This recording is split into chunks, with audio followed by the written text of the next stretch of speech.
बारे में ये कामेंद्रिय बड़ी प्रबल है। गीता में भी कहा है इंद्रियां बड़ी प्रबल हैं। इंद्रियों में भी मन बहुत प्रबल है। मन से भी बुद्धि बहुत प्रबल है। मनुष्य की बुद्धि मन के मुकाबले बहुत प्रबल है। और जो भी बुद्धिमान मनुष्य हैं उनकी बुद्धियों से भी प्रबल वो परम पिता की बुद्धि है, जो कहता है ब्रह्मा के मुख में, गीता में भी लिखा है मन मना भव। क्या कहता है? मन माने मेरे, मना माने मन में, भव माने समाजा। अब बताओ,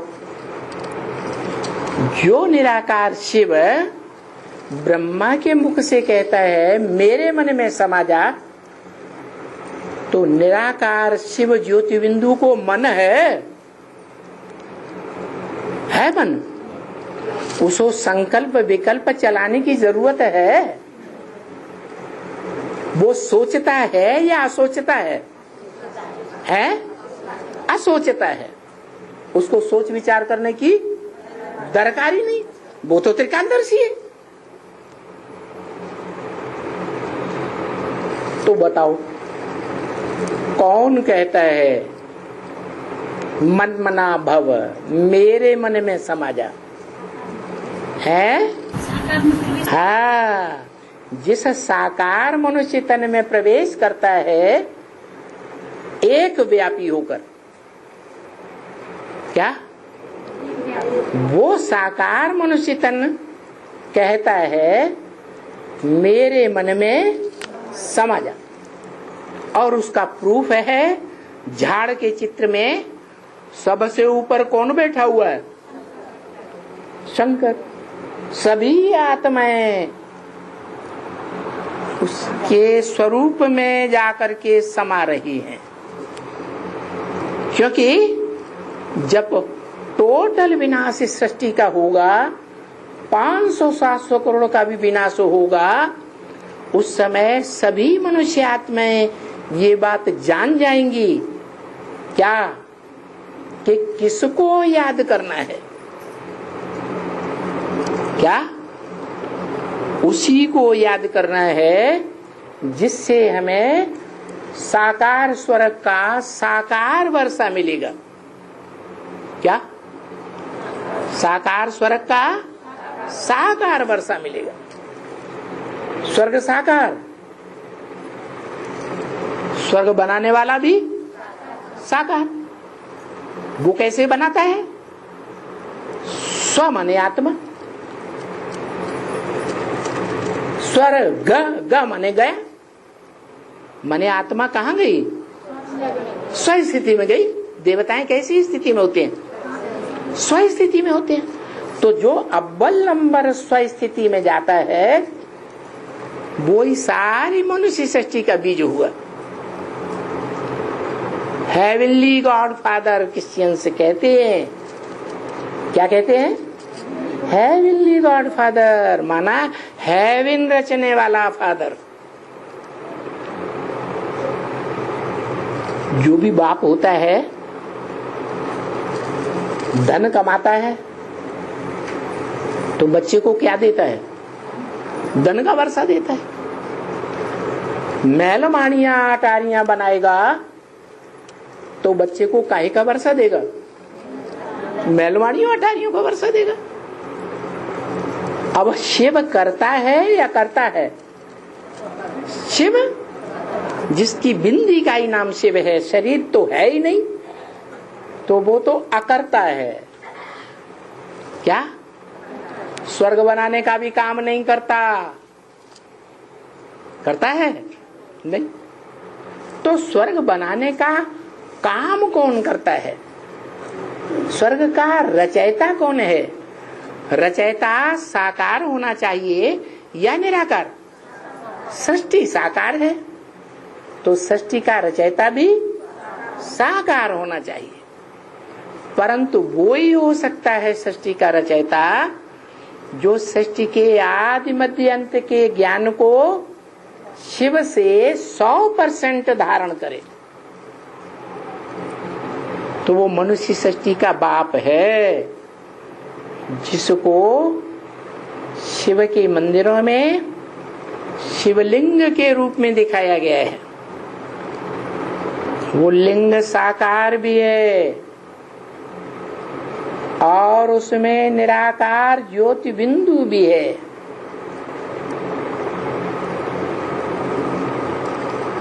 इसलिए साकारी भी है, निराकारी भी है। शिवलिंग निराकारी कैसे है? निराकारी ऐसे है कि उसको हाथ पांव नाक आंख कान नहीं है। शंकर को तो हाथ पांव नाक आंख कान है, क्योंकि वो पुरुषार्थी है। जब तक पुरुषार्थी है तब तक उसको इंद्रियों का भान है, और जब पुरुषार्थ संपूर्ण हो जाता है तो इंद्रियों का भान खत्म हो जाता है। इंद्रियों का रस लेना खत्म हो जाता है। उसका स्वयं इंद्रियों का रस लेना खत्म होगा, तब ही उसकी बात का असर पड़ेगा दूसरों के ऊपर। क्या प्रैक्टिकल में खुद पहले ऐसा बने। कैसा कैसा कि इंद्रियों से कर्म करे, परंतु कर्म करते हुए भी जैसे कर्म नहीं किया।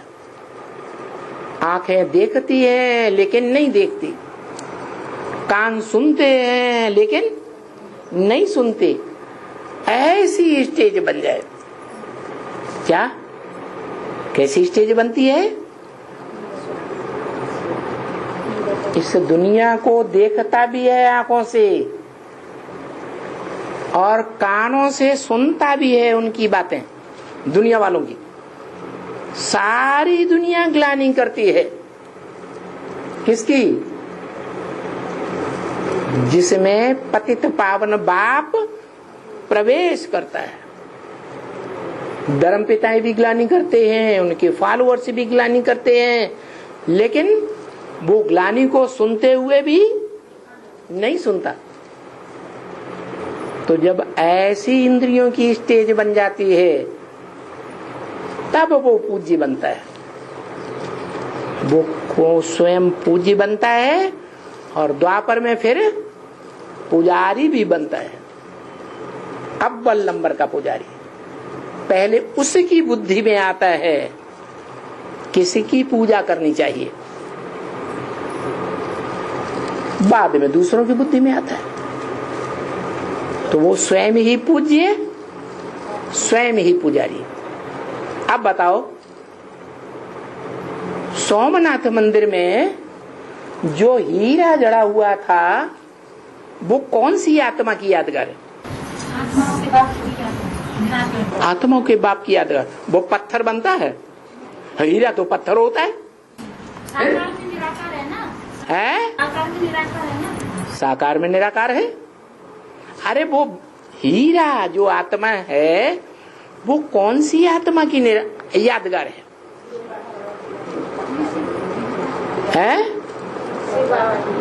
हीरा तो हीरो कहा जाता है। उससे ज्यादा चमक मारने वाला ज्ञान की रोशनी का कोई होता ही नहीं। उसी का नाम भारत है। भा माने ज्ञान की रोशनी, रत माने लगा रहने वाला, जो सदैव ज्ञान की रोशनी में लगा रहता है। संगम युग में भी ज्ञान की रोशनी में लगा रहता है, मनन चिंतन मंथन में लगा रहता है। और देवता बनता है तो अन्य देवताओं की तरह मस्तक में ज्योति बिंदु की याद में रहता है।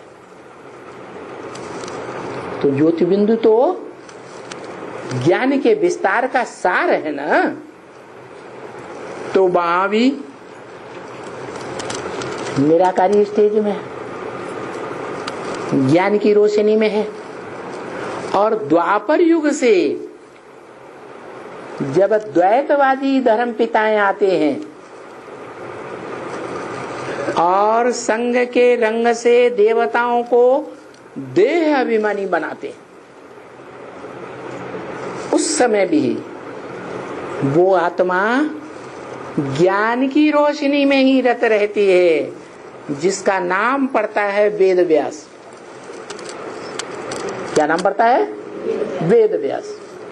सबसे पहले पहले शास्त्र कौन से हैं? वेद। उन वेदों की किसने रचना की? व्यास ने रचना की। वेदों में भी श्रीमद् भगवत गीता सबसे पहला शास्त्र है। उसमें भी लिखा है व्यास प्रसादात, व्यास के प्रसाद से, व्यास की प्रसन्नता से ये गीता ज्ञान मिला। तो देखो सृष्टि के आदि में भी वो ज्ञान के मनन चिंतन मंथन में संगम में रहता है। जब भगवान इस सृष्टि पर उतरता है, आत्माओं का बाप, और द्वापर युग में भी ज्ञान के मनन चिंतन मंथन में रत रहता है। फिर जो वेदों की व्याख्या निकली, आरण्यक जो जंगल में बैठ करके लिखे गए, आरण्य माने जंगल, और उन आरण्यकों की व्याख्या शतपथ ब्राह्मण आदि निकले, उनकी भी व्याख्या उपनिषद,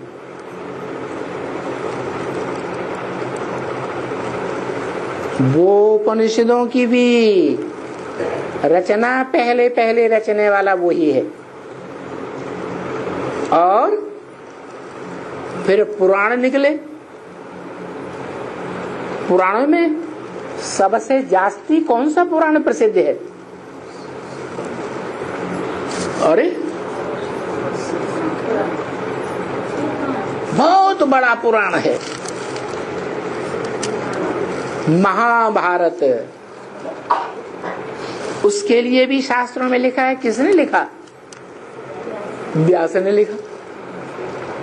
तो देखो द्वापर के आदि में जो भी ऋषि मुनि हुए, उनमें सबसे बड़ा ब्रह्म ऋषि वो हुआ ज्ञान की रोशनी में रत रहने वाला। चलो, ये तो मुख से ज्ञान सुनाने की बात हुई।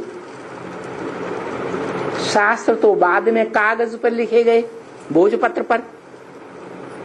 लेकिन ज्ञान जो है वो प्रैक्टिकल कर्मेंद्रियों में भी समाया हुआ होना चाहिए। तो प्रैक्टिकल कर्म करने में भी वो आत्मा सबसे आगे जाती है। क्या?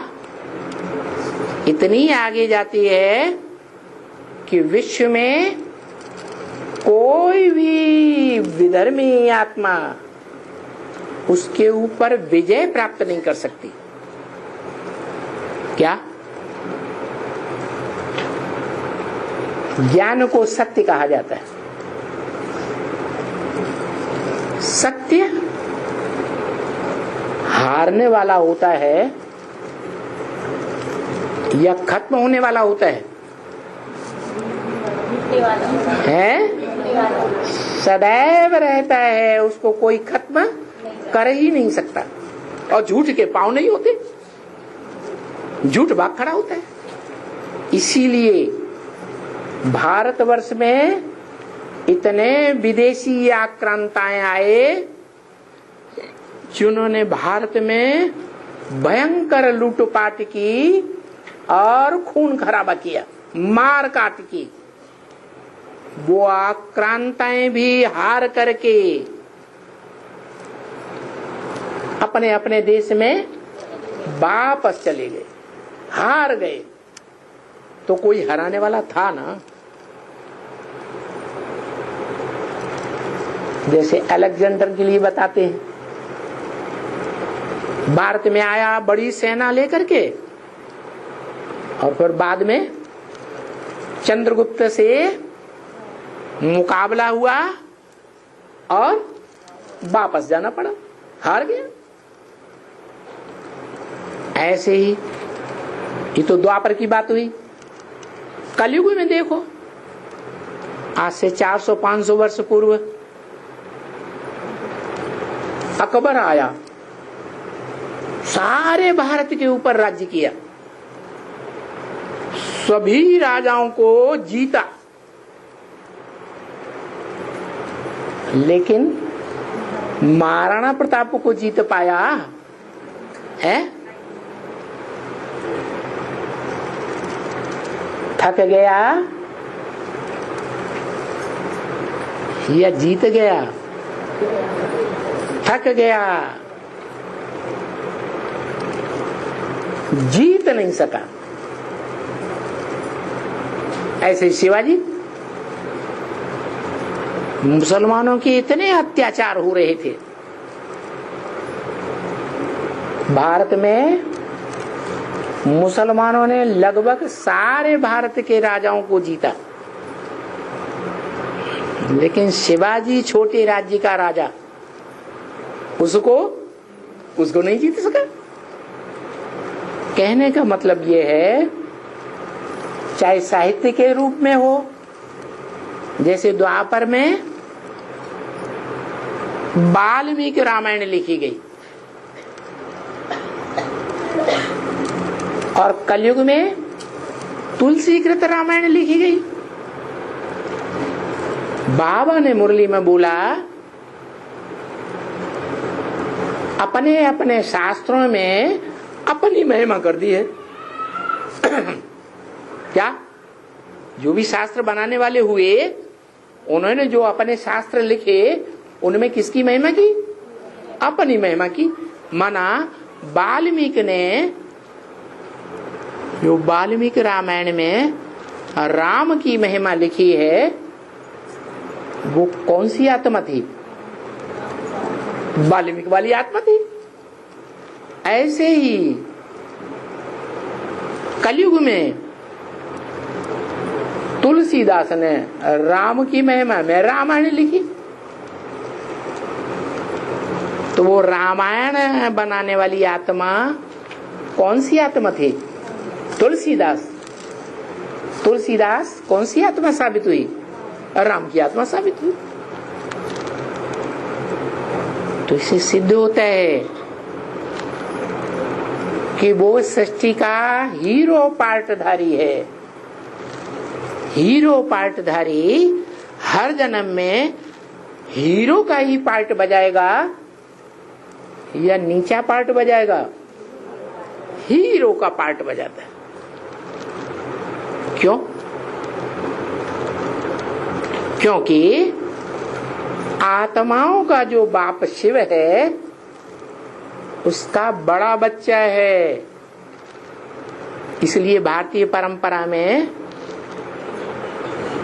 जो भी राजाएं हुए, उनकी परंपरा चली आई कि राजाओं ने अपने बड़े बच्चे को राजाई दी, वर्षा दिया, या छोटों को दिया? बड़े बच्चों को दिया। ये परंपरा कहां से शुरू हुई? संगम में शिव बाबा ने आकर शुरू की। इसीलिए राम गीता में लिखा है, मम वर्तमान वर्तन्ते मनुष्या पार्थ सर्वस्य। हे पृथ्वी के राजा अर्जुन, मनुष्य जितने भी सृष्टि में हैं, वो मेरे रास्ते का ही अनुगमन करते हैं।